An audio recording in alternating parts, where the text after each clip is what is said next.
नमस्कार। ये डेटा क्या कहता है कि एक नए एपिसोड में आप सब लोगों का स्वागत है। मैं हूँ अजय प्रकाश। 2 हफ्ते पहले मैंने एक एपिसोड किया था मध्य प्रदेश के बारे में और उसमें यूपी का भी जिक्र किया था कि मध्य प्रदेश में बीजेपी का हारना एकदम निश्चित सा हो गया है और यूपी में भी एक तरह की घबराहट बनी हुई है और ऐसा बीजेपी और आरएसएस के इंटरनल रिपोर्ट्स के मुताबिक कहा जा रहा है। आप लोगों ने ये एपिसोड काफ़ी लाइक किया, बहुत ज़्यादा इसको देखा गया और कई नए सब्सक्राइबर्स भी बने। आप सब लोगों का मेरी तरफ से धन्यवाद देखने के लिए, और जितने भी नए सब्सक्राइबर्स हमारी चैनल पर आए हैं उनका मैं अभिनंदन करता हूं। अब आज के इस एपिसोड में मैं फिर से बात करूंगा बीजेपी के बारे में। इधर देखा जा रहा है कि बीजेपी का चुनावी ग्राफ जो प्रिडिक्शन है कि अगले 2024 या स्टेट्स में वो कैसा करेंगे, ये लगातार निरंतर नीचे ही आता जा रहा है। ये थमने का नाम नहीं ले रहा। आप लोगों का मेरे को नहीं पता, लेकिन मुझे कुछ ऐसा महसूस होने लगा है कि आज की सिचुएशन लगभग 2013 और 14 उसके जैसी ही बनती जा रही है। तब मनमोहन सिंह की यूपीए 2 सरकार उस समय पावर में थी और बीजेपी इलेक्शन लड़ने की तैयारी कर रही थी, और तब क्या कहा जाता था उनको? मनमोहन सिंह।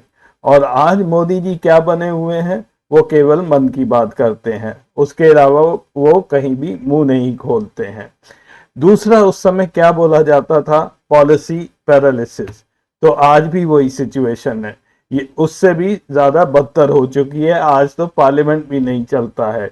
कौन सा बिल किस शोर शराबे में पास हो जाता है ये पता ही नहीं चलता है, और जब नोटिफिकेशन आता है तब उसको लोगों के सामने रखा जाता है। पार्लियामेंट की स्टैंडिंग कमिटीज को बिल देना बंद ही हो चुका है, लगभग खत्म हो चुका है। बात तब होती थी टेलीकॉम घोटाले की। 1,76,000 करोड़ का घोटाला हुआ है, एक नोशनल घोटाला, जो कि बाद में पता चला कि ये बिल्कुल ही गलत बात थी। कोर्ट ने इसको रिजेक्ट कर दिया। कोल स्कैम की बात होती थी, वो भी कोर्ट ने रिजेक्ट कर दिया। तो एक वहां पर माहौल सा क्रिएट किया कि यूपीए 2 बहुत करप्ट सरकार है। और आज क्या है? आज अडानी जी हैं, उसके ऊपर चर्चा नहीं होती है। कांग्रेस पूछ रही है 20,000 करोड़ कहां से आया, उसका कोई जवाब नहीं है। तो लगभग वैसी ही सिचुएशन बनी हुई है। पेट्रोल डीजल के दाम आज बहुत ही ज्यादा हैं। तब भी दाम बढ़े थे, लेकिन तब सब्सिडी दी जाती थी और उससे जो जनता थी उसको थोड़ी बहुत राहत मिलती रहती थी। तो मुद्दे वही हैं। 10 साल गुजर चुके हैं, फिर से एक चुनाव आने वाला है, और अगर मुद्दे वो हैं और उस समय यूपीए 2 सरकार गिर सकती थी, तो इस बार भी मोदी सरकार का गिरना लगभग तय ही हो चुका है। तो चलिए 2024 के इलेक्शन का एक और प्रिडिक्शन हम देखते हैं। आगे बढ़ने से पहले हमेशा की तरह आप सब लोगों से एक रिक्वेस्ट है, निवेदन है।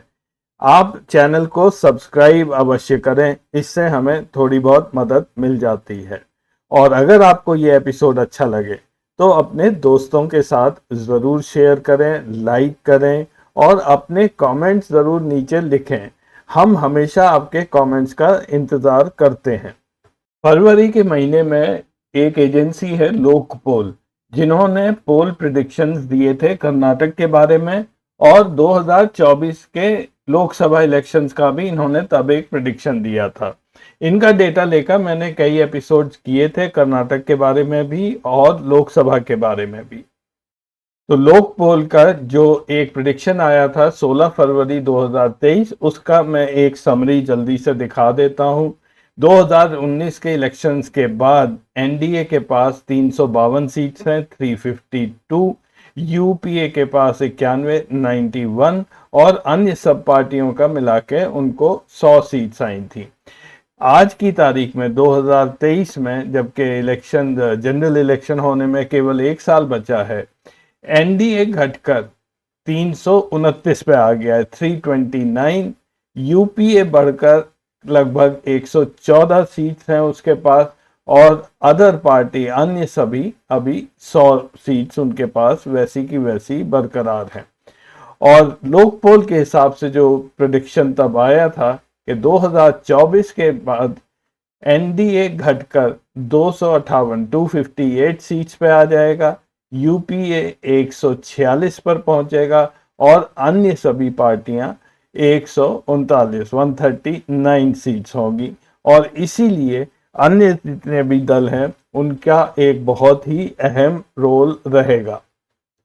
तो लोक पोल ने फरवरी में ही ये बोल दिया था कि 2024 में एनडीए के पास पूर्ण बहुमत नहीं आ रहा है, उसको अन्य दलों पर निर्भर करना पड़ेगा। और यही चर्चे आजकल आप सोशल मीडिया पर और डिजिटल मीडिया पर आप ये सुनते रहेंगे कि अगर बीजेपी के पास या एनडीए के पास 275 सीट्स नहीं आई तो क्या अन्य दल ये इंसिस्ट करेंगे कि मोदी जी को हटाकर किसी और को प्रधानमंत्री बनाया जाए। लोक पोल के इसी प्रिडिक्शन के अनुसार हम देखेंगे कि कहां पे उन्होंने बोला था कि बीजेपी को सबसे ज्यादा नुकसान होगा। ट्रेडिशनली बीजेपी हिंदी बेल्ट में स्ट्रांग रही है। 2019 में 177 सीट्स आई थी। ये प्रोजेक्ट किया गया है कि ये घटकर अब 142 सीट 142 हो जाएंगी, लगभग 35 सीट्स का नुकसान होगा। अन्य सभी रीजन्स में भी उनको नुकसान होने जा रहा है। और क्योंकि बीजेपी के पास कोई ज्यादा सहयोगी दल अब बचे नहीं है, तो इसलिए एनडीए को कुल मिलाकर 258 सीट्स मिलने की ऐसा प्रेडिक्शन किया गया था, जिसमें से 244 सीट्स खुद बीजेपी की हैं। अब आप कोई भी यूट्यूब चैनल पर चले जाइए जहां पर चुनावी चर्चाएं होती रहती हैं और आप देखेंगे कि ये 240 का जो आंकड़ा है इस पर काफ़ी चर्चा हो रही है। और मैंने ये देखा है कि पिछले एक हफ्ते से ये अब घटकर लोग 200 की बात करने लगे हैं कि बीजेपी को शायद 200 सीट्स भी नहीं आएंगी। अब इस बात को चाहे आप विशफुल थिंकिंग मान लें, चाहे कांग्रेस की तरफ से एक प्रोपेगेंडा मान लें, अटर रबिश या ट्रैश मान लें, और या फिर इसको आप सच्चाई मान लें, ये आपके ऊपर है। ये केवल पोल प्रिडिक्शन हैं जो सही भी होते हैं, गलत भी होते हैं। ये सज्जन है आबिद मीर मगामी। ये ब्रैकेट में अपने को एथलीट लिखते हैं, सोशल एक्टिविस्ट हैं, नेशनल मीडिया पैनलिस्ट हैं, national spokes person for Indian youth Congress हैं और जम्मू एंड कश्मीर के इंचार्ज हैं वहां पर यूथ कांग्रेस के। ये स्क्रीनशॉट्स मैं इनके ट्विटर हैंडल से आपको दिखा रहा हूं। ये शायद इन्होंने ट्वीट की थी जून 15 को, 4 दिन पहले। इसमें इन्होंने बहुत ही डिटेल्ड स्टेट वाइज सीट्स का प्रिडिक्शन किया है कि कांग्रेस को कितनी मिलेंगी, बीजेपी को कितनी मिलेंगी और अन्य पार्टीज को कितनी मिलेंगी। अब ये कांग्रेस के एक स्टेट लेवल फंक्शनरी हैं और अपने ऑफिशियल ट्विटर हैंडल से इन्होंने ये ट्वीट की है। तो मेरा ऐसा मानना है कि ये कुछ सोच समझ कर ही ये आंकड़े दिखाए गए होंगे। इन्होंने आप बात की होगी, अपने उच्च लीडर से भी बात जरूर की होगी और तभी ये ट्वीट किया गया होगा। तो आगे के जो ग्राफ्स मैं आपको दिखाऊंगा वो इन्हीं के डेटा यानी कि कांग्रेस के ही डेटा पर ये आधारित है। अब वहां पर कहीं कहीं शायद टाइपो की वजह से कुछ एक आध गलतियां हुई हैं, वो ही मैंने ठीक की है, पर डेटा ज्यादातर इन्हीं का मैंने लिया है। आबिद मीर मगामी वैसे भी प्रेडिक्शंस करते रहते हैं। इन्होंने कर्नाटक का भी प्रेडिक्शन किया था, 146 सीट्स आएंगी कांग्रेस की और बीजेपी की 50। ये थोड़ा सा ओवर प्रेडिक्ट इन्होंने 10-12 सीट्स का किया था कांग्रेस के लिए। तो चलिए देखते हैं वर्स्ट केस सिनेरियो बीजेपी के लिए क्या बनता है। इससे पहले कि मैं आपको रिजल्ट्स दिखाऊं ये पोल प्रेडिक्शन के, एक बात जल्दी से ये देख लेते हैं कि फरवरी और अब तक यानी कि जून मिड तक क्या ऐसे इवेंट्स हुए हैं जिसकी वजह से बीजेपी को चुनाव में नुकसान हो सकता है। 26 फरवरी को मनीष सिसोदिया को लिकर पॉलिसी केस में सीबीआई द्वारा गिरफ्तार कर लिया गया, उनको तिहाड़ जेल भेज दिया गया और अगले ही दिन सिसोदिया और सत्येंद्र जैन ने अपने पदों से इस्तीफा दे दिया। मिड मार्च से संसद में हंगामा चलता रहा अडानी के नाम को लेकर, और उधर एक अदालत ने राहुल गांधी का केस जो बहुत दिन से सुनवाई में था उसका वर्डिक्ट आ गया, और फाइनली 24 मार्च को राहुल गांधी को संसद से डिस्क्वालीफाई कर दिया गया। मई और जून बीजेपी के लिए बहुत ही खराब महीने अभी तक रहे हैं। मई के शुरू में मणिपुर की वायलेंस शुरू हो गई थी। 3 मई को 73 लोग मारे गए थे। 11 मई को सुप्रीम कोर्ट ने महाविकास अघाड़ी के बारे में अपना वर्डिक्ट दे दिया था, जिसमें गवर्नर भगत सिंह उनके ऊपर काफी खासी टिप्पणी की गई थी। 13 मई को कांग्रेस ने कर्नाटक का चुनाव जीत लिया, और 28 मई को जब नई पार्लियामेंट का उद्घाटन एक तरफ चल रहा था तो हमारी महिला रेसलर्स को दूसरी ओर दिल्ली पुलिस द्वारा लाठीचार्ज किया जा रहा था। और जून में अभी तक एक के बाद एक कुछ ना कुछ घटनाएं होती जा रही हैं। सबसे पहले तो राहुल गांधी की 1 जून को यूएस की विजिट रही जो काफ़ी सक्सेसफुल थी। 2 जून को ट्रेन एक्सीडेंट बालासोर का, जिसमें काफ़ी लोग उनकी मृत्यु हुई। 16 जून को यूनियन मिनिस्टर हैं जो state for external affairs R K Ranjan Singh, उनका घर इम्फाल में उसको आग लगा दिया गया। यानी कि 1.5 महीना या उससे भी ज़्यादा का समय हो गया है और मणिपुर में वायलेंस थमने का नाम नहीं ले रहा है और सेंट्रल गवर्नमेंट बिल्कुल चुप बैठी हुई है। 16 जून को साइक्लोन बिपरजॉय गुजरात में लैंडफॉल हुआ जहां पे भारी नुकसान हुआ है, और 17 जून को फिर से इम्फाल में एक मॉब ने रैपिड एक्शन फोर्स के एक गोडाउन में आग लगा दी। और इधर मॉनसून का हाल तो खराब चल ही रहा है, वो डिले हो चुका है और उसका क्या अफेक्ट होगा ये आने वाले महीनों में ही पता चलेगा। तो इन सारी घटनाओं की वजह से बीजेपी की जो इमेज है वो दिन पे दिन खराब होती जा रही है, और इसका असर आने वाले चुनाव के नतीजों पे जरूर पड़ेगा। तो देखिए, आबिद मीर मगामी जम्मू एंड कश्मीर के यूथ कांग्रेस के नेता का जो प्रेडिक्शन है उसके हिसाब से यूपीए को आने वाले चुनावों में 2014 में 214 सीट्स मिलेंगी, और एनडीए को 198 यानी कि लगभग 50 सीट्स का नुकसान हो रहा है पिछले प्रेडिक्शन से, और अन्य सभी दल को लगभग वही फिगर चल रहा है 131 का।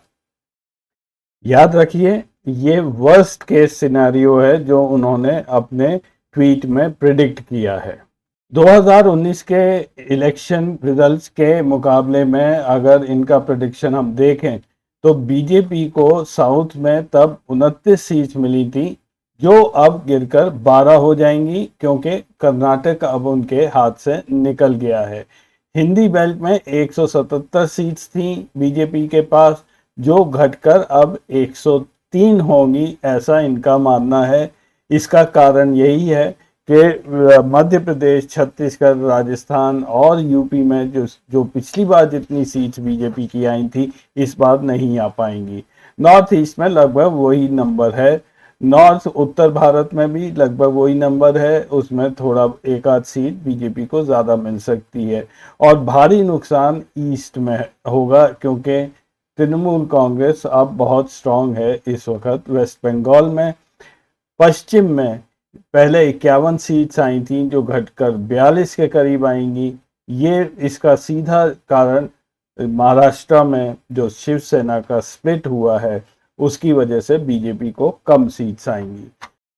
तो बीजेपी को 180, उनकी सहयोगी पार्टियों को 18, कुल मिलाकर 198 सीट्स, लगभग 200 लगा लीजिए, ये अनुमान है।